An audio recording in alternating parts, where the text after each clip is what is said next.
Hey fam, welcome to Sant Reads. And today I'm going to be imitating Smriti and talking really fast in the first 5 seconds of the video. And I hope it sounds okay. Cheers. Hi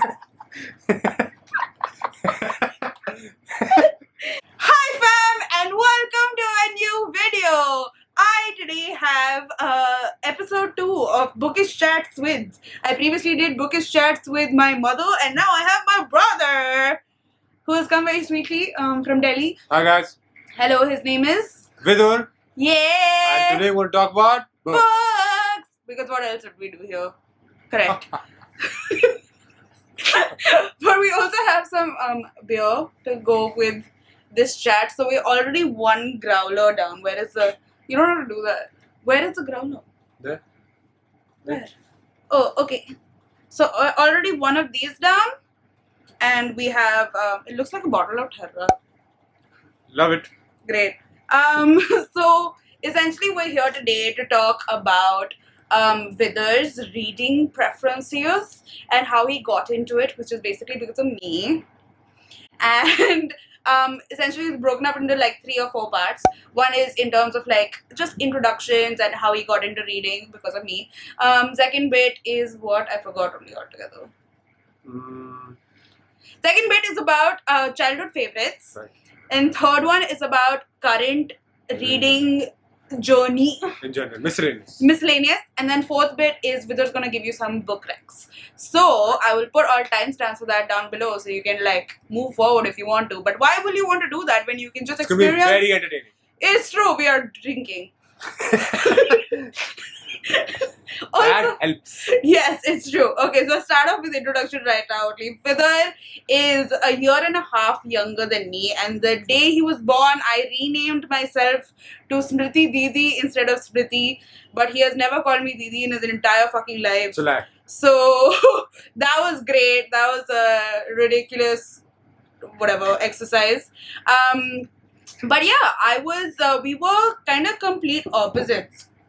Because like in terms of I was like this nerd and rule follower child and I was very like people pleasing and Vidur was like Nothing like not that. Like he was the Indian Dennis the Menace. True. He was Problem child, naughty, restless. just a piece of shit. Yeah. Essentially. Fair.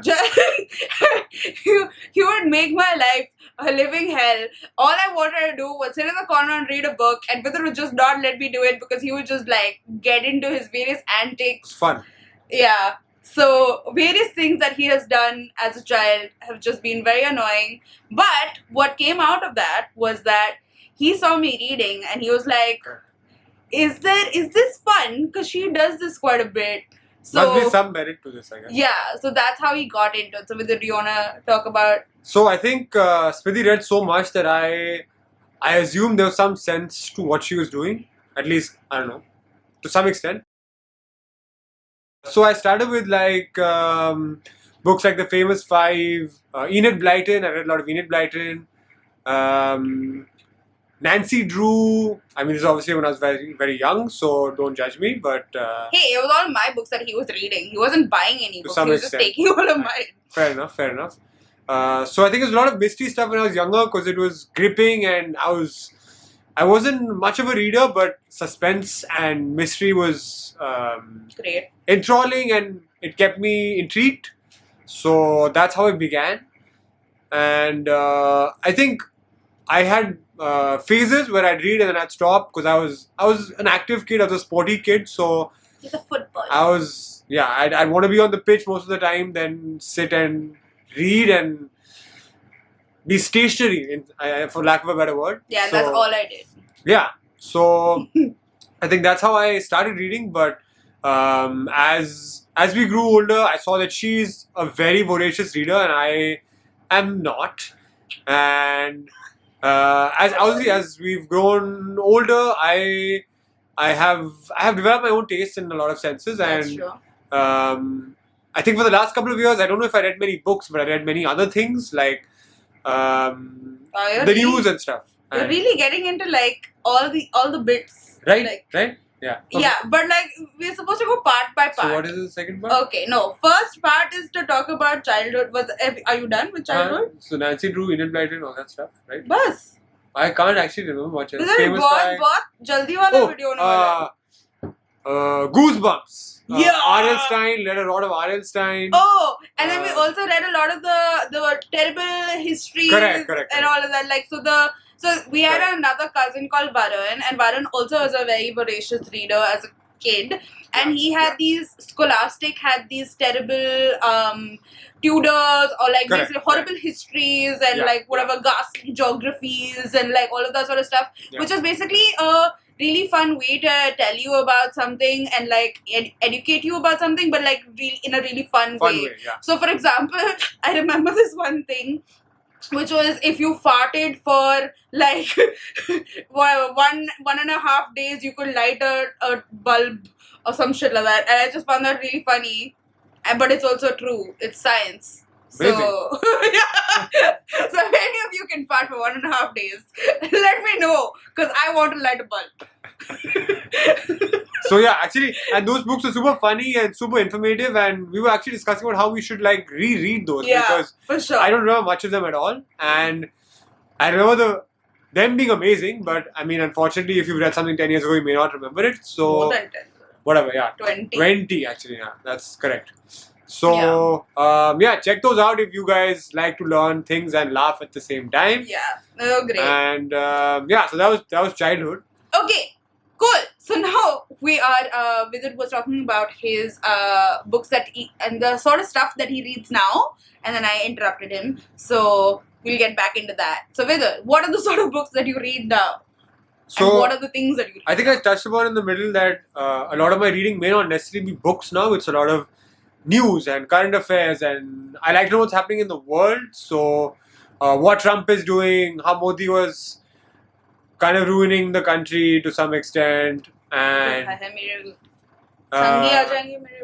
mean, so I don't know, just world affairs is intriguing because it's good to know what's happening in the world and how it affects you, or if it doesn't affect you, you should have an opinion on it, or at least know what's happening. And I don't know, I find that interesting about because I was never a political person, but I think in the last 8 odd years, our country has changed so viscerally, and so is the world, exactly. And there's this huge shift to fundamentalism and nationalism, and people wanting to close their borders, and even in our country itself, like you see how there's a huge religious divide, and I mean, those aren't things that I believe us as Indians were used to before the current government, unfortunately, and I think that informs us as people. Are we okay with it? Is it? Do we believe in it? Is it us? And so I read a lot of like publications that write about this stuff. Like in India, we look at unfortunately left leaning, because I mean I wouldn't watch public TV for news. Yeah. But it's only shouting. Yeah. So I mean, Scroll, Print, Quint, The Wire, Caravan. If you read the Caravan, it's an amazing magazine. The Week, it's another amazing magazine. Yeah. The Economist to some extent. I mean, so yeah, that's a lot of publications I read right now, and I think in general, So basically, what happened is that with books in general, I think I give Vidar some I'd agree. What's it called? Push. Inspiration of sorts. Yeah. Whereas with the news and all of that, Vidar gives me, because I'm also pretty politically inclined, or just generally want to know what's up in the world. And I think Vidar has this thing. So if anyone knows Vidar has this thing where he goes like, so I read this article, and then he goes into depth about that article, and that is just a very Vidar thing. So that's basically what he does. So we have like these 1 hour calls where we discuss various articles or various things that we read in the news, and I think that also becomes a form of reading, because you shouldn't discount reading those articles, because some of the Caravan articles, for example, can take you like up to 40 minutes to read. Yeah, 10,000 words, you know. Yeah, because like it's a lot of information, and a lot of information that you need to read like slightly slowly and digest as well. So you can't discount that sort of reading. Yeah. So yeah, that I think is definitely important as well. So with it, what are the books though that you have been reading? So I think actually I've been here in Bombay for like 3 weeks now, and Leaving tomorrow. I got lucky because of this massive giant collection of books around me. I managed to read a lot of books that I may not have read myself, obviously because of Smriti and her suggestions. I read a Salman Rushdie. I read Palace of Illusion. Palace of Illusions, amazing book, like really great read. Taught me a lot about the Mahabharata, which I didn't know. Even though my name is Vidur, I should probably know more about this story than I did. But you're always learning. And other random Essays in Love. Essays in Love, again, really nice. If you haven't heard of Alain de Botton and you have any interest in philosophy or just the human condition, you know, in some sense, he writes. My favorite book of his is called The Art of Travel. I'm a huge traveler. I like to travel a lot, and please follow him on Instagram because he posts a lot of pictures about his travels. Bigger on the move. Yeah. So yeah, he puts into perspective like various things that you may not have considered or looked at in the way that he does. So for example, there's a quote from the book that I won't forget. It goes, "Journeys are the midwives of thought." And I mean, it's a pretty profound line, I guess. So, and I think in general, my reading tastes are fairly diverse. I mean, I like to again know what's happening in the news. So I gave Smriti a book which she still hasn't read yet, called Beirut to Jerusalem, which essentially it's by this New York Times columnist called Thomas Friedman, and he basically dissects or it's a microcosm of the Arab condition. Like the whole reason why the Middle East is it Arab or just Middle East? Middle East, sorry. Arab is maybe the wrong word. Yeah. It's a microcosm of the Middle East condition. That one book will explain to you everything about what's wrong with the Middle East. Yeah, and it's so interesting because like I've always wanted to know more about the Middle East and what exactly is making it that way, because in world news that's always a sort of topic of conversation. Yeah. Syria, Lebanon, Yemen, Egypt, Turkey, always. I mean. Yeah. So Vidar reads. What I find interesting about Vidar's reading days is that he reads a lot of nonfiction, and nonfiction, which is something that you will try to is something about that he's interested in. So like be it like political or like travel or like anything like that. Like I think that's something that he definitely likes reading. But in terms of fiction, he also reads some really weird books. He's like super into some weird shit. So like what is that? To Rise Again at a Decent Hour by Joshua Ferris. What a book. Yeah, so that's one. And then also what happens is because we travel to like JLF together, and we do a lot of these events together. So he lives in Delhi and I'm in Bombay here.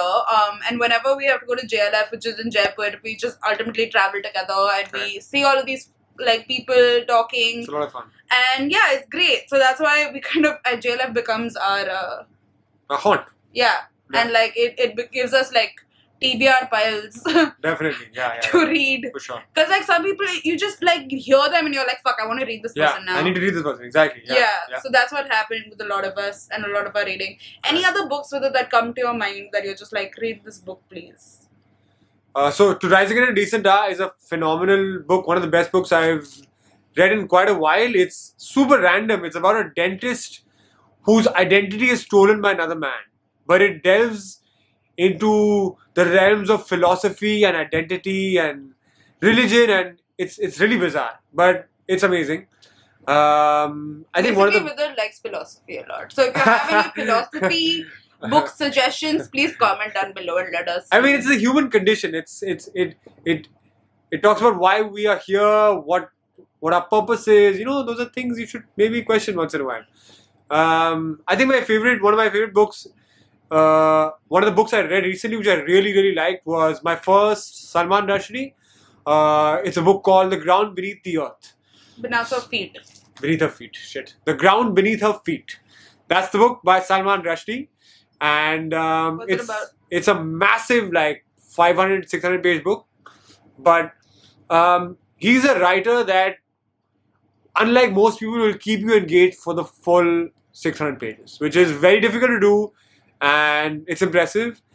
And it's about a couple who are essentially the rock gods of their time. So it's interesting because they're rock stars and how everyone loves them. Yeah, it's really cool. And it's Indians who are rock stars, global rock stars, which is even cooler. Cool. And again, it's got themes of love and death and mental illness, and I mean it touches many different like themes. Tell me something though. Is it difficult to read? Do you think, like, as a language? No, I don't. No? Yeah, I don't think it's difficult to read. It's long, but it's not difficult to read. Okay. Yeah. Cool. And I'm thinking the last 6 months, what else did I really like? I gifted him Unaccustomed Earth. Oh, I loved Unaccustomed Earth. Really, really. I think the last 3 months, Unaccustomed Earth was a book that kind of like pushed me into like reading a lot more, because for me what happens is that sometimes when I read something I really like, then it just makes me want to read more.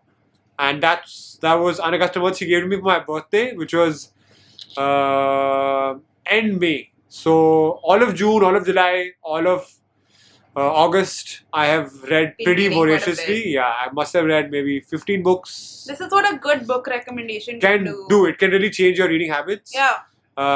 So yeah, Unaccustomed Earth is amazing. I read another really cool book right after that called Famished Road. The Famished Road. The Famished Road by Ben Okri. Again, I think it's a Pulitzer Prize winning book. Booker winner. Sorry, it's a Booker winner prize, and it's magical realism, but from Africa's point of view, which is interesting because most magical realism is by and large from Latin America. So super interesting, very well written. Almost every sentence was poetic and had like a simile and a description and make you think. Yeah. Okay, and I think I'd say one of the best books I've ever read, if you haven't read it, is The God of Small Things by Arundhati Roy.